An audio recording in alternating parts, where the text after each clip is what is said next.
जय हिंद फ्रेंड्स। देखिए, आज के इस वीडियो में हम बायोलॉजी का एक बहुत ही महत्वपूर्ण चैप्टर है ह्यूमन डिसीज़, यानी मनुष्य के शरीर में जो होने वाले रोग हैं। अब हम उनके बारे में आज पढ़ेंगे। बायोलॉजी के कुछ ही चैप्टर्स ऐसे हैं जिनसे क्वेश्चन पूछे जाते हैं। ये उन्हीं चैप्टर्स में से एक है। अगर बायोलॉजी से क्वेश्चन आपके एग्ज़ाम में बनता है तो वो डिसीज चैप्टर से बनेगा। बाकी 4-5 क्वेश्चन जब आते हैं तो बीच बीच में सेल है, ग्लैंड है, डाइजेस्टिव सिस्टम है, रिप्रोडक्टिव सिस्टम है, इनसे क्वेश्चन बनता है। स्टार्ट करते हैं ह्यूमन डिसीज़ के बारे में। मानव रोग या ह्यूमन डिसीज़। देखिए, डिसीज़ क्या होता है, सबसे पहले तो हमें इसके बारे में पता होना चाहिए। मनुष्य के शरीर के किसी भी अंग में कोई विकार या विकृति उत्पन्न हो जाती है जिससे हमारा पूरा शरीर पीड़ित हो जाता है। उस प्रकार के विकार या विकृति को हम क्या बोलते हैं? डिसीज़ बोलते हैं। तो आसान भाषा में क्या लिखा गया है? मानव शरीर के किसी अंग में होने वाला विकार या विकृति, उसी को क्या बोलते हैं? हम डिसीज़ बोलते हैं या रोग कहा जाता है। मानव शरीर में कई प्रकार के रोग होते हैं, आज हम उनको एक एक करके पढ़ने वाले हैं। फर्स्ट है आपका आनुवांशिक रोग या जेनेटिक डिसीज़। ये वो डिसीज़ होते हैं जो हमें मम्मी पापा से, अपने पेरेंट्स से मिलते हैं, यानी ये पीढ़ी दर पीढ़ी चलते रहते हैं, एक पीढ़ी से दूसरी, दूसरी से तीसरी। इसमें हमारा जीन प्रभावित होता है, जैसे कि नाम से स्पष्ट है, जेनेटिक में ये जीन आ रहा, इसमें कोई ना कोई जीन डिफेक्ट होगा, उसी से ये बच्चों में जाएगा। तो इस प्रकार के जो डिसीज़ हैं उनमें आपको ये 3 याद रखना है: हीमोफीलिया, वर्णांधता एंड सीजोफ्रेनिया। हीमोफीलिया, वर्णांधता और सीजोफ्रेनिया। हीमोफीलिया में क्या होता है? हीमोफीलिया में रक्त का थक्का नहीं बनता है। हीमोफीलिया में क्या हो जाता है? रक्त का थक्का बनना बंद हो जाता है। यदि कोई कहीं कट जाए तो खून जमता नहीं है, बराबर खून निकलता रहता है, जिससे कई बार जो रोगी होता है उसकी डेथ भी हो जाती है। तो हीमोफीलिया याद रखना, इसमें रक्त का थक्का नहीं बनता है, इसमें रक्त का थक्का नहीं बनता है। उसके बाद सेकेंड आपको याद रखना है वर्णांधता या कलर ब्लाइंडनेस। इसी को हम क्या बोलते हैं? इसी का एक हमने एग्जाम्पल दिया है कि ये किस तरीके से पेरेंट्स से बच्चों में पहुंचता है, अभी आपको हम बताएंगे। तो वर्णांधता में क्या हो जाता है? वर्णांधता में क्या होता है कि लाल और हरा रंग को पहचानने की क्षमता खत्म हो जाती है। पिछले वीडियो में भी आपको मैंने वर्णांधता के बारे में बताया था। तो इसमें वर्णांधता में क्या हो जाता है? कलर ब्लाइंडनेस में लाल और हरा रंग को पहचानने की क्षमता खत्म हो जाती है। ऐसे ही एक और रोग है जो आनुवांशिक रोग की श्रेणी में आता है, वो है सीजोफ्रेनिया। सीजोफ्रेनिया ये ब्रेन से संबंधित है। इसमें क्या हो जाता है, इसके जो लक्षण होते हैं, अकेले में बात करना, हंसना, रोना, जब हम एक हद से ज़्यादा करते हैं तो उस प्रकार के लक्षण को हम सीजोफ्रेनिया के अंतर्गत रखते हैं। ये उतना खतरनाक नहीं होता है। तो आनुवांशिक रोग में हीमोफीलिया, वर्णांधता, सीजोफ्रेनिया। बाकी आनुवांशिक रोग आप याद करिए, जब मैंने आपको सेल चैप्टर पढ़ाया था तो सेल साइकिल जब मैं पढ़ा रहा था उस टाइम पे मैंने सिंड्रोम के बारे में भी बताया था। वो भी आनुवांशिक रोग ही थे, जैसे Down syndrome, Turner syndrome, Klinefelter syndrome, Patau syndrome.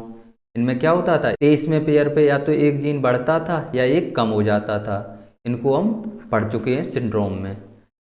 बाकी आपको यहाँ हीमोफीलिया, वर्णांधता और सीजोफ्रेनिया, इनके बारे में याद रखना है। उसके बाद ये एग्जाम्पल एक आप देख लो, इससे आपको स्पष्ट हो जाएगा कि किस तरीके से ये बच्चों में पहुँचता है। देखिए, यहाँ पिता को क्या है? कलर ब्लाइंडनेस है। कलर ब्लाइंडनेस में एक्स जीन प्रभावित होता है। कौन सा जीन डिफेक्टेड होता है? X gene. तो जैसे पिता को कलर ब्लाइंडनेस है, माता को नहीं है। तो जब हम इसको क्रॉस करवाते हैं तो ये पुत्री बनेगी, एक्स और एक्स। यहाँ से एक बार और जब क्रॉस कराएंगे तो एक्स और एक्स। उसके बाद वाई को इस एक्स के साथ, इस वाई को इस एक्स के साथ, तो यहाँ से क्या बन जाएगा? X Y X Y. तो जो एक्स वाई है ये तो सन का हो गया। किसका हो गया? सन। तो सन को, जो आपका लड़का होगा, उसको कलर ब्लाइंडनेस होने की बिल्कुल भी संभावना नहीं है यदि पिता को है। और जो आपकी डॉटर है, डॉटर में एक एक्स और एक एक्स जीन क्या हो गया? प्रभावित हो गया। तो ये क्या करेगी? ये कलर ब्लाइंडनेस को लेकर के एक पीढ़ी से दूसरी पीढ़ी में जाएगी।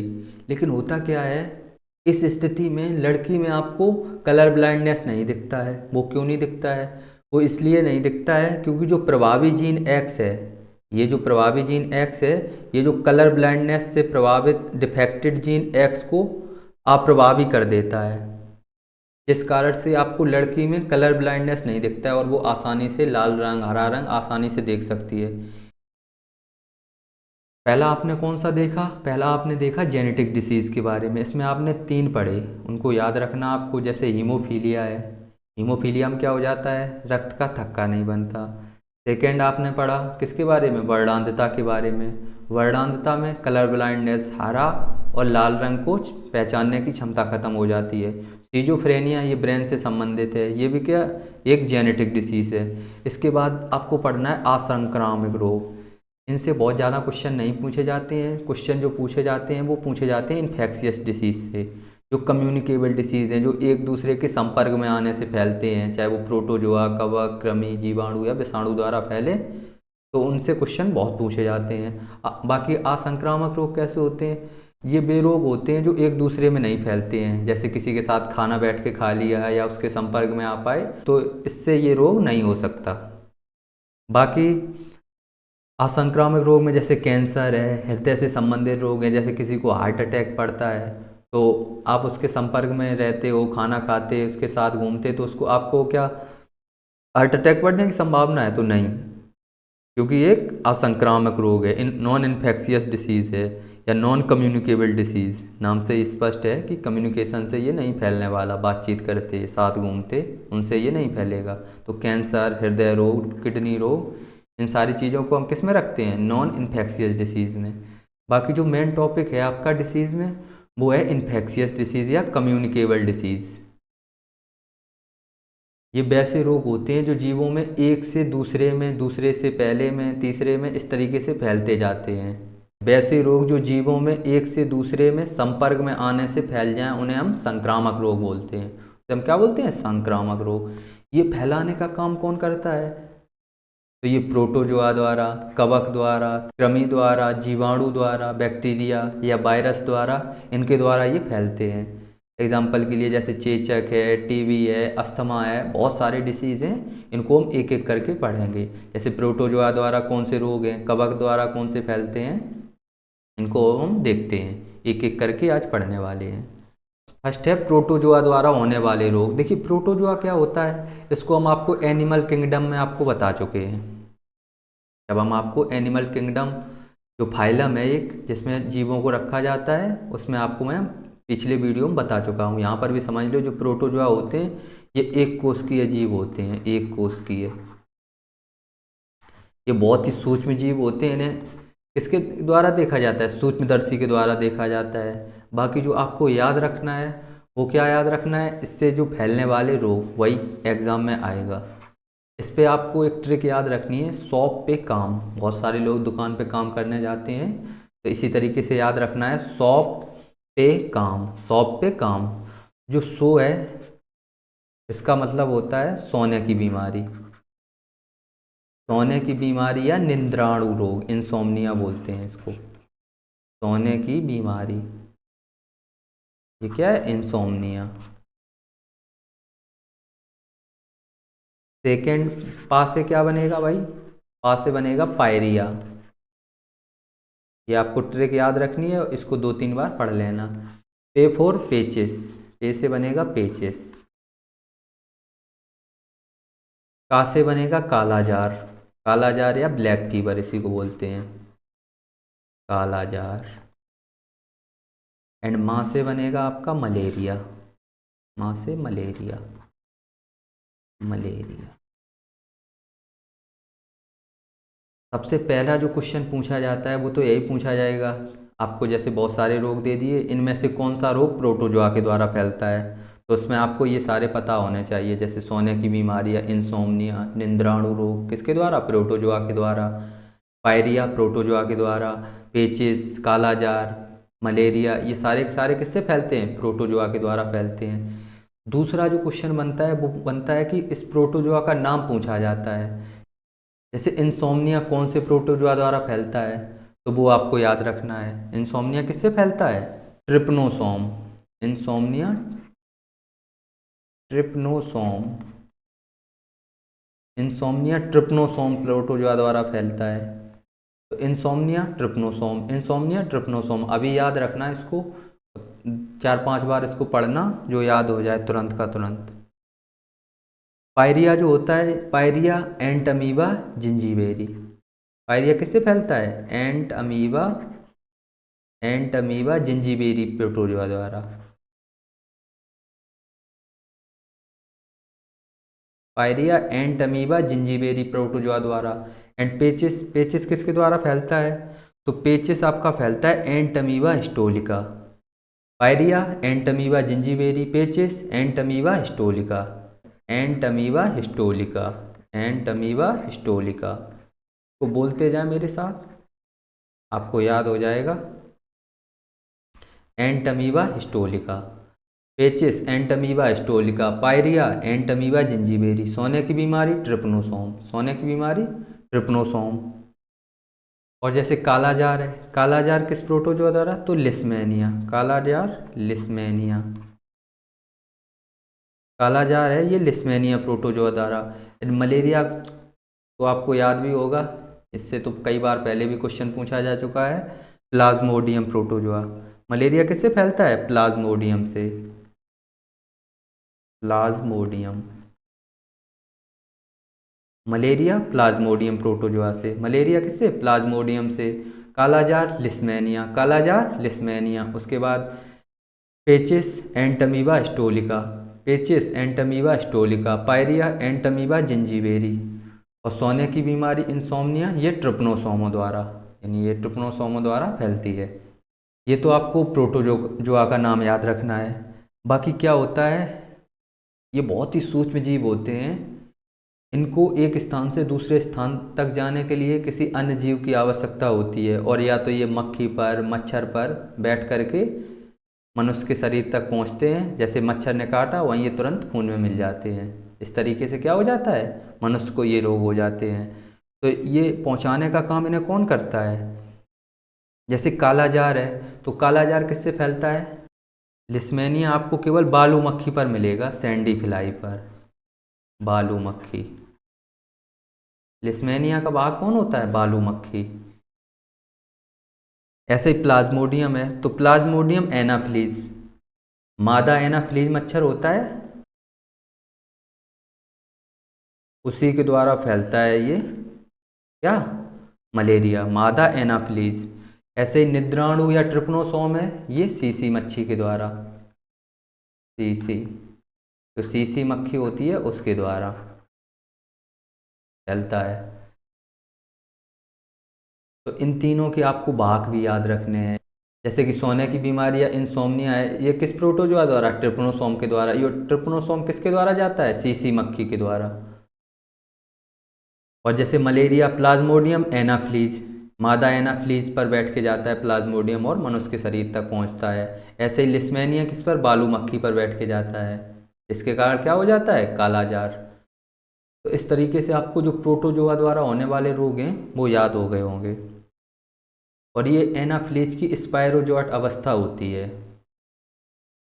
मलेरिया जो होता है स्पायरोजोइट अवस्था में फैलता है। यह आपने कहीं ना कहीं, यदि आप प्रीवियस ईयर क्वेश्चन देखते हो तो वहाँ पर भी आपको ये क्वेश्चन मिलेगा। बाकी आपको अभी इतना याद रखना है। तो एक बार इसको रिवाइज करते हैं, उसके बाद चलते हैं नेक्स्ट पे। प्रोटोजोआ द्वारा होने वाले रोग कौन कौन से हैं? प्रोटोजोआ एक कोशिकीय होते हैं, ये बहुत ही सूक्ष्म जीव होते हैं, इनको सूक्ष्मदर्शी के द्वारा देखते हैं। इसकी जो ट्रिक है वो है सौंप पे काम। क्या है? सौंप पे काम। जैसे सो से हो जाएगा सोने की बीमारी, किस प्रोटोजोआ द्वारा? ट्रिपनोसोम के द्वारा, ये सीसी मक्खी पर बैठता है ट्रिपनोसोम। और पा से हो जाएगा पायरिया, ये एंटमीबा जिंजीबेरी, पायरिया एंटमीबा जिंजीबेरी द्वारा। पेचिस एंटमीबा हिस्टोलिका, पेचिस किसके द्वारा? एंटमीबा हिस्टोलिका के द्वारा। का से हो जाएगा कालाजार, ये लिस्मेनिया प्रोटोजोआ के द्वारा, और ये लिस्मेनिया बालू मक्खी पर बैठ के जाता है। माँ से हो जाएगा मलेरिया, ये प्लाज्मोडियम प्रोटोजोआ के द्वारा, और ये एनाफ्लीज, मादा एनाफ्लीज मच्छर होता है उस पर बैठ के जाता है। तो प्रोटोजोआ से होने वाले रोग आपको याद हो गए होंगे। सेकेंड आपको पढ़ना है कवक द्वारा होने वाले रोग। देखिए कवक जो होता है ये एक जीव होता है, ये छोटे सूक्ष्म सूक्ष्म जीवों से लेकर के ये बड़े बड़े कवक में मिलते हैं। और जो कवक जीव होते हैं, लेकिन इनको हम वनस्पति में रखते हैं। जैसे कवक का जो बहुत सारे ये एग्जाम्पल हैं, जैसे ईस्ट होता है, ईस्ट के बारे में आपने सुना होगा, ये भी एक कवक है। ईस्ट के बारे में सुना हो या ना सुना हो, मशरूम के बारे में ज़रूर सुना होगा, जिसको खाया जाता है, ये प्रोटीन का बहुत अच्छा स्रोत होता है, ये भी एक कवक है। बाकी रोटियां जो किचन में 2-3 दिन तक पड़ी रहती हैं, तो उन पर जो वाइट वाइट सा जम जाता है, वो क्या है, कवक होते हैं। यानी कवक बहुत सारे लाखों करोड़ों की संख्या में पाए जाते हैं। हमारे शरीर के ऊपर भी बहुत सारे कवक होते हैं। बाकी ज़्यादातर जो कवक द्वारा जो रोग होते हैं, वो हमें त्वचा में खुजली उत्पन्न करते हैं। क्या करते हैं? त्वचा में खुजली उत्पन्न। तो कवक द्वारा होने वाले ये रोग आपको याद रखने हैं: दमा, दाद, गंजापन, खाज, एक्जिमा और एथलीट फूट। दमा, दाद, गंजापन, खाज, एक्जिमा और एथलीट फूट। इसको आप एक राइमिंग में याद रखना: दमा, दाद, गंजापन, खाज, एक्जिमा, एथलीट फूट। दमा, दाद, गंजापन, खाज, एक्जिमा और एथलीट फूट। ये किसके द्वारा होते हैं? कवक के द्वारा होते हैं। इसको एक राइमिंग की तरह, राइमिंग में तुरंत याद भी हो जाएगा। ये किसके द्वारा फैलते हैं? कवक के द्वारा। जैसे दमा हो जाता है, दमा में क्या होता है? दमा, दमा को ही हम अस्थमा बोलते हैं। अस्थमा, अस्थमा में आपने सुना होगा, अस्थमा। दमा को क्या बोलते हैं? अस्थमा बोलते हैं। इसमें क्या हो जाता है, हमारी जो श्वास नली होती है उसमें सूजन आ जाती है, श्वास लेने में समस्या होती है, आपको बहुत तेज़ी से बलगम आता है। ये सारे किसके लक्षण होते हैं? ये दमा या अस्थमा के लक्षण होते हैं। दाद, दाद भी किसके द्वारा फैलता है? ये कवक के द्वारा फैलता है। हमारे शरीर पर आप देखते हो ऐसे गोल गोल गोल गोल करके जब हमको दाद हो जाते हैं शरीर पे ऐसे ऐसे, तो ये क्या होते हैं? ये दाद होते हैं। इनमें बहुत तेज़ी से खुजली होती है। गंजापन, गंजापन हमारे जो बाल गिर जाते हैं, तो ये किसके द्वारा गिरते हैं? कवक के द्वारा। क्योंकि कवक जो होते हैं, जो बालों की जो जड़ें होती हैं उनको बंद कर देते हैं, जड़ों से होकर के अंदर चले जाते हैं और उनको बंद कर देते हैं। और इन्हीं जड़ों के माध्यम से सीबम निकल रहा था, जो तैलीय ग्रंथियों के सेविकस ग्लैंड थी, उनके द्वारा क्या निकल रहा था? सीबम। तो सीबम भी नहीं निकलता है फिर। तो इस तरीके से इसका जो इलाज है, जल्दी से करवा लो तो ठीक हो जाता है। ऐसे खाज, खाज तो सबको पता होगी, हमारे शरीर पे इस तरीके की लंबे लंबे बहुत सारे दाने से हो जाते हैं, इसी को हम क्या बोलते हैं? खाज। इसमें भी बहुत तेज़ी से खुजली होती है। एक्जिमा, एथलीट फूट, ये सारे के सारे स्किन से संबंधित रोग हैं। इनमें हमें मुख्यतः क्या देखने को मिलती है? खुजली होती है।